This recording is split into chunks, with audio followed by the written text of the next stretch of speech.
A paz do Senhor, meus amados irmãos e meus amigos. Sejam bem-vindos a mais um vídeo aqui do canal acerca do livro do Apocalipse.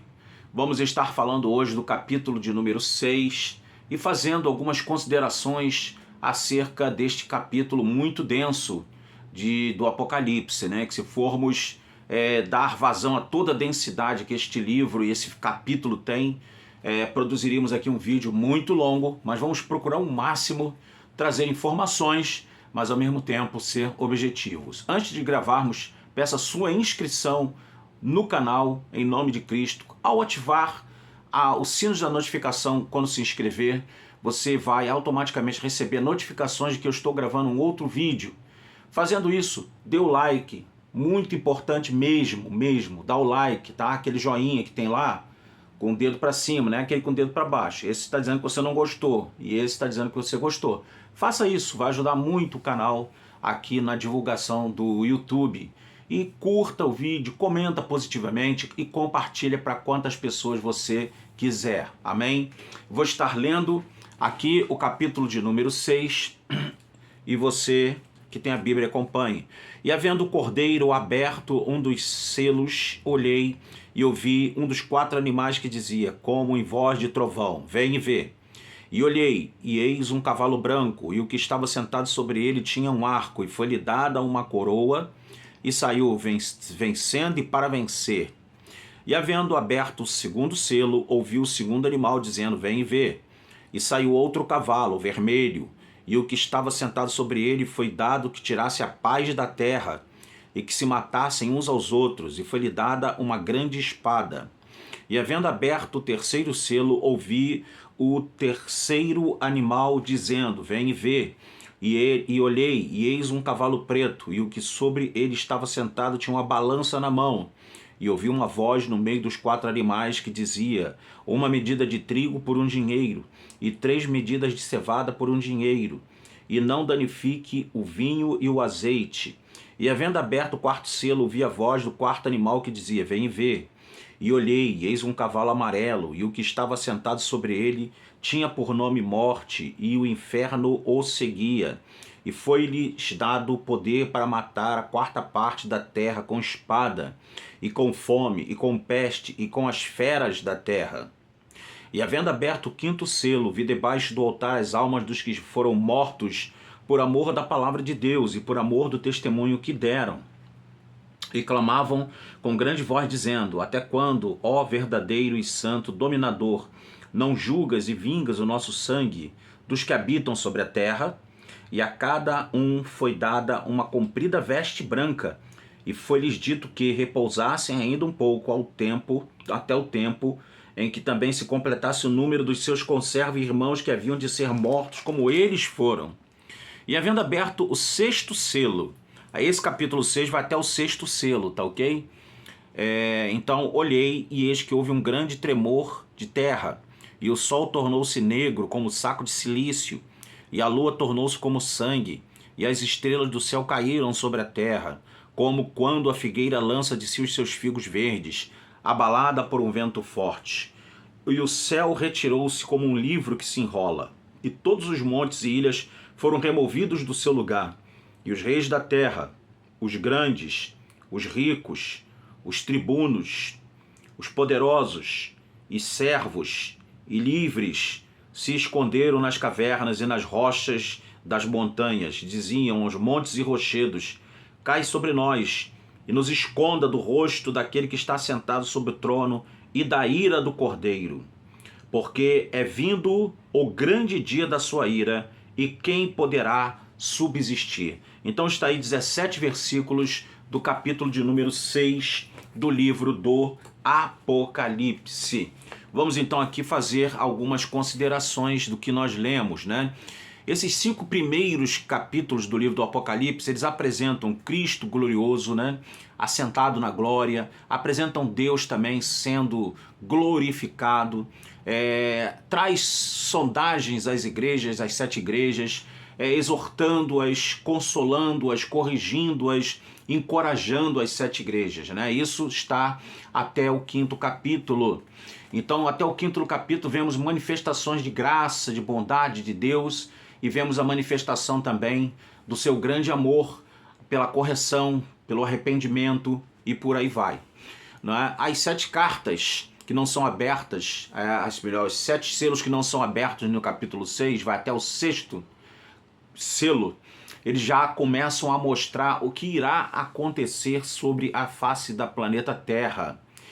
Então, queridos, vai ser algo realmente que vai mudar a configuração do planeta, vai mudar a configuração das vidas, coisas realmente que nunca aconteceram, inimagináveis. Algumas já começamos até a ver, né? Quando eu vejo muito internet e eu vejo muito documentário sério e vejo coisas que já estão começando a estarrecer cientistas da NASA, cientistas das agências europeias, isso no âmbito dos fenômenos celestes, tá?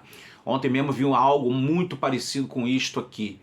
E na Terra também as coisas não andam nada bem, as coisas andam estranhas, as coisas têm andado muito medo entre as nações, medo de uma 3ª guerra mundial, medo de que as enfermidades, até há uma previsão científica de uma grande pandemia, que será pior ainda do que a Covid-19 melhor. Então há todas essas previsibilidades e todas essas manifestações de preocupação pelas autoridades sanitárias, militares, autoridades governamentais, por aí vai então. Então, queridos, esses 7 selos descrevem movimentos que vão caracterizar a era da dispensação da ira de Deus, tá? Então, são visões de guerra, são visões de fome, de morte, de falsa paz, na minha visão, tá? Que eu vou dar aqui 4 interpretações, eu vou ler aqui uma apostila muito interessante, e nela vou dar 4 interpretações acerca do cavaleiro, do cavalo branco, ok? Então, vamos ler exatamente, né? Mas Apocalipse 6, ele é muito paralelo ao capítulo 24 de Mateus, ao capítulo 13 de Lucas e ao capítulo 21 ao capítulo 13 de Marcos e ao capítulo 21 de Lucas, em que ali se descreve, né, em Mateus 24, em Marcos 13 e em Lucas 21, ali é descrito guerras, fome, perseguições, abalos no mundo, né? E mostra também a segunda vinda do Senhor, como acontecerá, e é registrado no livro do Apocalipse. Então, queridos, os 4 cavaleiros, o cavalo branco, temos aqui algumas interpretações, tá? Muito interessantes. Está no capítulo 6, versículo 1 a 3. O comentarista Adolf Pohl e o Warren Wiersbe interpretam o cavalo branco e seu cavaleiro como sendo o anticristo. Eles dizem que esse cavaleiro é o anticristo. O argumento deles, né, é que o Apocalipse usa imagens duplas para fazer contrastes. Deus e o diabo, 2 mulheres, a mulher prostituta, 2 cidades, a Jerusalém Celeste, a Babilônia, que é a cidade do pecado, 2 contrapostos de Cristo, né, no caso o cordeiro, falso cordeiro, né, que falava como um cordeiro, mas tinha aparência de cordeiro, mas era a voz de leão, que é o falso profeta. Enfim, é um livro de paralelos. Então, esse seria também, na visão de Adolf Pohl e de Wiersbe, seria exatamente o falso Messias, o falso Cristo que viria sobre a Terra. Então, William Barclay interpreta o cavalo branco como as conquistas militares, que seriam as grandes invasões militares do Império Romano, conquistando o mundo, e depois dele outros impérios que se levantariam. O cavalo branco era usado pelo rei vencedor e o arco era um símbolo do poder militar. Uma conquista militar sempre traz estas características. Então, William Barclay, que por sinal o comentário dele já está em português dos evangelhos, é um grande conhecedor da Bíblia, ele interpreta como sendo um símbolo de conquistas militares. Essa interpretação não goza de tanta aceitação entre os eruditos, né? A terceira interpretação, temos aqui um grande intérprete do Novo Testamento, que é George Lade, que ele interpreta o cavalo branco como sendo a pregação do evangelho em dimensões universais. Ou seja, o evangelho, mesmo em meio de todo o caos que se instaurará, ele vai ter uma grande escalada na sua pregação, uma grande escalada de pregações, de cruzadas, ainda que com toda perseguição, o evangelho teria êxito. Então, é uma das interpretações adotadas por um grande intérprete, George Lade. E temos William Hendrickson, que tem até uns comentários dele aqui, que são os vermelhinhos, né, muito bons, mas ele vê nesse comentário que a interpretação desse cavaleiro branco é Cristo. Ele fala que é o próprio Jesus, é o cavaleiro. E um dos argumentos mais fortes que ele diz é que esse cavaleiro está vestido de branco. E ele diz o seguinte, que no livro do Apocalipse o branco nunca é associado a Satanás, nunca é associado ao anticristo, nunca é associado aos demônios. É o argumento mais forte que ele usa para dizer que esse cavaleiro do cavalo branco, né, quando abre-se ali o selo, é exatamente Cristo. Então fica aí essas 4 interpretações, de acordo com a sua igreja, de acordo com a denominação que você segue. Você vai adotar uma dessas interpretações, por certo, né? Eu não quero aqui me interferir na interpretação da sua igreja, né? Como o teu pastor lhe ensina. Então, lhe apresentei imparcialmente, não parcialmente, mas imparcialmente, as 4 visões desse cavaleiro branco, que é um divisor de opiniões no meio cristão. Então, queridos, vamos ao segundo cavalo, o cavalo vermelho. É uma figura de perseguição religiosa e de guerra, está no versículo 4. Esse cavaleiro, ele vai representar a perseguição, vai representar os martírios que vão acontecer sobre a terra, né? É algo realmente que isso vai ser muito grande no meio da terra, né? Diz que esse cavaleiro do cavalo vermelho, ele tem uma grande espada. Essa palavra espada no grego é a palavra machaira. Essa palavra machaira, ela vem da palavra machado, que dá a entender que é um cutelo, tá? Um cutelo que era usado para sacrificar vidas, como se fosse um carrasco tirando a vida daquele que era executado. Então, isso já aconteceu com muitos dos nossos irmãos. Pensem no diácono Estevão, pensem em Policarpo, pensem nos mártires do Coliseu, nos mártires do anfiteatro, nos mártires das praças romanas. Pense na irmã Felicidade, pense na irmã Perpétua, todos martirizados. E diz que foi tirada a paz da terra para que os homens se matassem uns aos outros. Não há paz na terra. Eles rejeitaram o príncipe da paz. Como poderá haver paz sem o príncipe da paz? Não é? E esse cavalo vermelho é um agente do dragão também, vermelho, que assassina desde o princípio. Conforme nós vemos lá em Apocalipse 12, 3, Apocalipse 12, 3, fala que o dragão é vermelho. Então o cavalo vermelho tem uma associação direta em matar, roubar e destruir.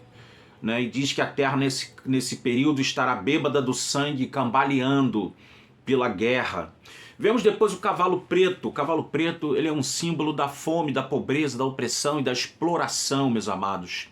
A fome e a guerra, elas andam juntas. Interessante que os homens fazem guerra para obter a paz. Isso é a maior insanidade que há. Vejam os exemplos que estão acontecendo agora no nosso planeta.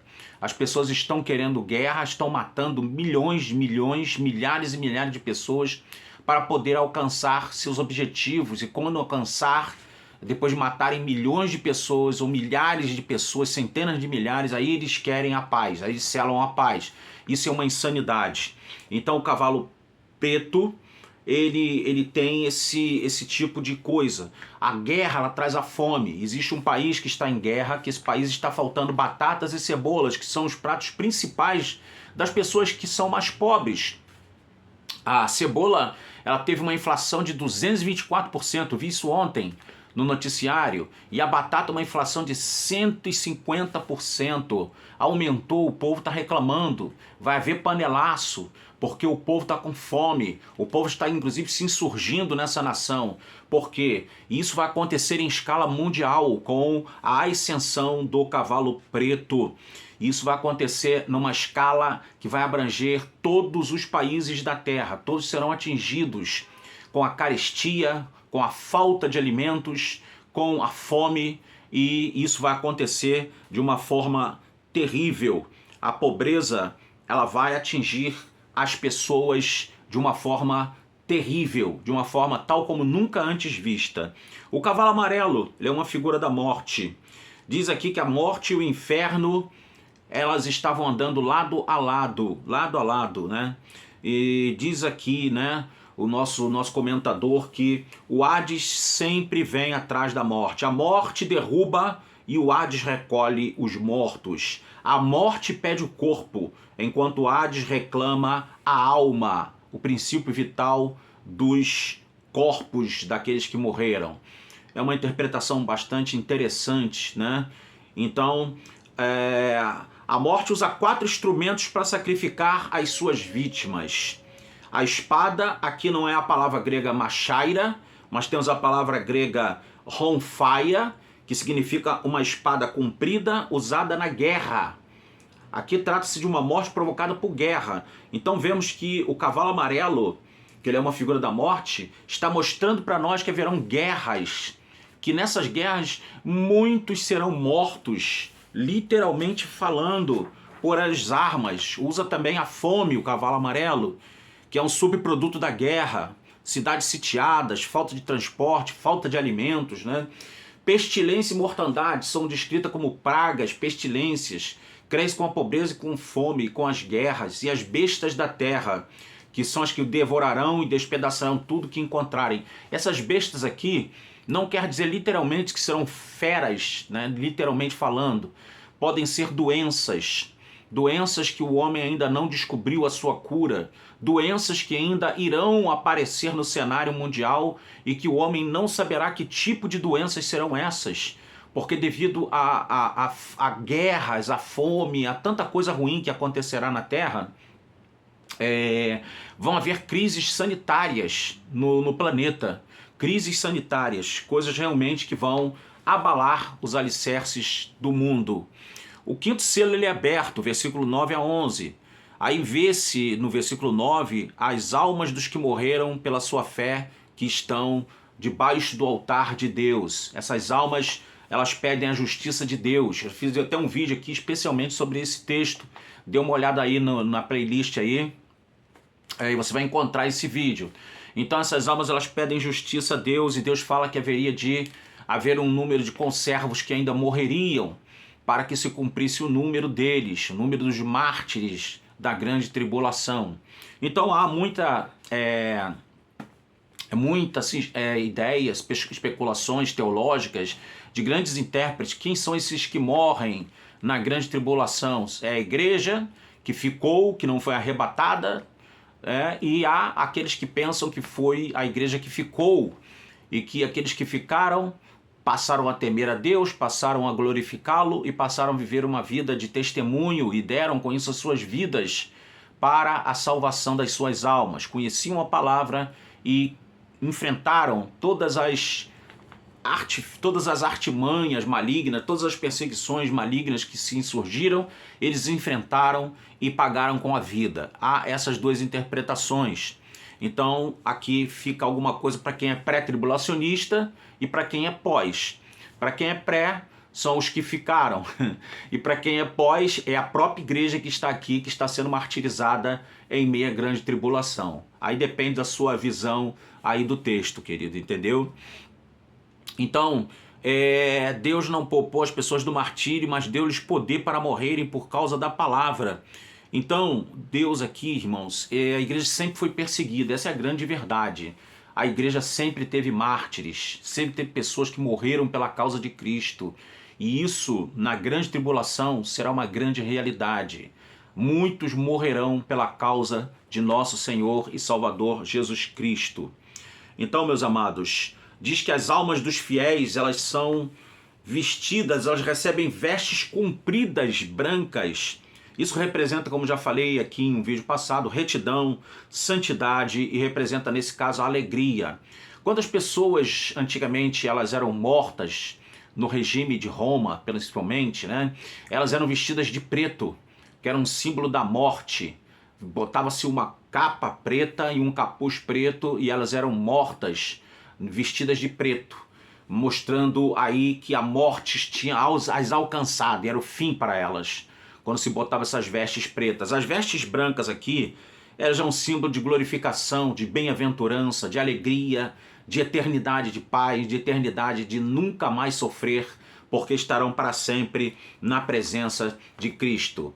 Vemos que essas almas que estavam debaixo do altar, elas não descansavam, não dormiam, mas estavam bem conscientes, o que desperta, né, naqueles que são imortalistas, uma interpretação demonstrando que a pessoa, quando morre, ela não está inconsciente, mas ela está consciente, ela está com as suas faculdades de memória intactas, que elas se lembravam que tinham sido mortas por meio do martírio.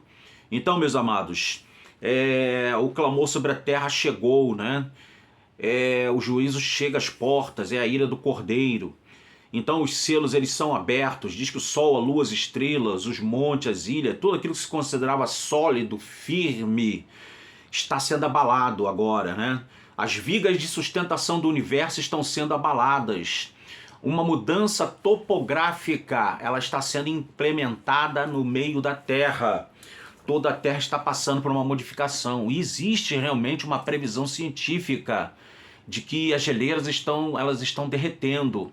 E com isso vai haver uma modificação grande. O mar está subindo e vai haver cidades que serão submersas. Inclusive, a cidade que eu moro, Rio de Janeiro, existe uma previsão de que o Rio de Janeiro passará a não existir mais. Isso não é linguagem figurativa ou simbólica, não. É linguagem literal, científica, devido ao derretimento das geleiras e o aumento do nível das águas dos mares, o que vai trazer grandes complicações naturais para o nosso planeta Terra.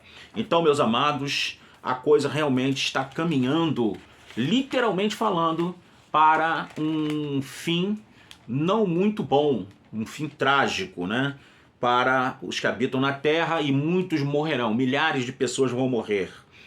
E diz aqui a palavra de Deus que as estrelas do céu cairão sobre a terra, como quando a figueira balança os seus figos verdes, abalada por um vento forte. O céu retira-se como um livro, e aqui há uma classe de reis da terra, de grandes, de ricos, de tribunos, de poderosos, e de servos, e de livres. Então, engloba estas palavras aqui, reis da terra, grandes, ricos, tribunos, poderosos, servos, livres. Ela engloba todos os homens em todas as classes, de todas as formas sociais, de todas as camadas da nossa sociedade. Eles estão englobados na ira do dia do Cordeiro de Deus, quando os 6 selos forem abertos e que se desencadearem sobre a terra com a configuração do cavalgar dos 4 cavaleiros do Apocalipse, que abrem exatamente a abertura dos 4 primeiros selos.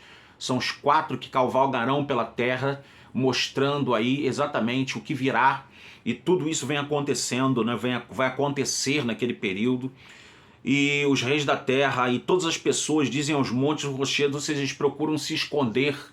Quando fala que eles dizem aos montes e rochedos, cai sobre nós, né? Ou nos esconda, porque estamos aterrorizados diante do rosto daquele que está sentado do trono e estamos aterrorizados diante da ira do Cordeiro. Porque é vindo, versículo 17 e último, porque é vindo o grande dia da sua ira, e quem poderá subsistir? Eles interrogam.